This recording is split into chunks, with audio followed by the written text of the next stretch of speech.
ಇವತ್ತು ನೈಟ್ ಡ್ಯೂಟಿಲಿ ಹೊಟ್ಟೆ ಹಸಿ ಬರೋದು ಸರಿಯಾಗಿ ಬಿರಿಯಾನಿ ಬರ್ಸ್ಕೊಂಡು ಒಂದು ನೈಟ್ ಡ್ಯೂಟಿಗೆ ಅಂತ ಹೋದೆ. ಇವತ್ತು ವೀಕೆಂಡು ಬಕ್ರೀದ್ ಬೇರೆ, ಈ ಥರ ಡೇ ಇರುತ್ತೆ ಅಂತ ಅಂದ್ಕೊಂಡೇ ಇರಲಿಲ್ಲ. ಹಾಸ್ಪಿಟ್ಲ್ ರೀಚ್ ಆಗ್ತಿದ್ದಂಗೆ ನನ್ನ ಕೋಇಂಟನ್ಸ್ ಡೇ ಡ್ಯೂಟಿನ ಮುಗಿಸಿ ಹೋಗ್ತಿದ್ರು. ಅವರೇ ಹೇಳಿದ್ರು ಇವತ್ತು ಏನು full trauma cases, road accidents ಬಂದ್ಬಿಟ್ಟಿದೆ ಅಂತ. ಅವರಿಂದ ಫುಲ್ ಟಯರ್ಡ್ ಆಗಿದ್ರು. ತುಂಬ ಕೇಸಸ್ ಇದೆ ಅಂತ ಒಳಗೋಗಿ ನೋಡಿದರೆ ಒಂದಲ್ಲ ಒಂದೊಂದು ಕೇಸ್ ಬರ್ತಾನೆ ಇದೆ. Poison, road accident, assault.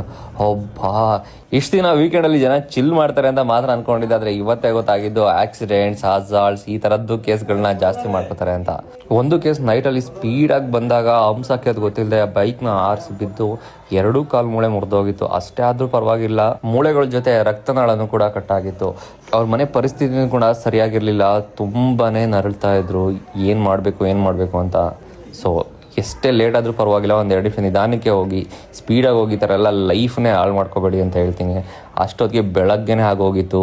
ಅಷ್ಟೊಂದು ಕೋಇಂಟನ್ಸ್ ಬಂದಿದ್ರು, ಅವ್ರಿಗೆ ಡ್ಯೂಟಿ ಕೊಟ್ಟು ನಾನು ಬರ್ತಾಯಿದ್ದೆ. ಜೋಬಲ್ಲಿ ನೋಡಿದರೆ ತಗೋಗಿ ಒಂದೇ ಪೆನ್ ಇತ್ತು, ಆದರೆ ಬರುವಾಗ ಮಾತ್ರ 3 ಪೆನ್ ಇತ್ತು.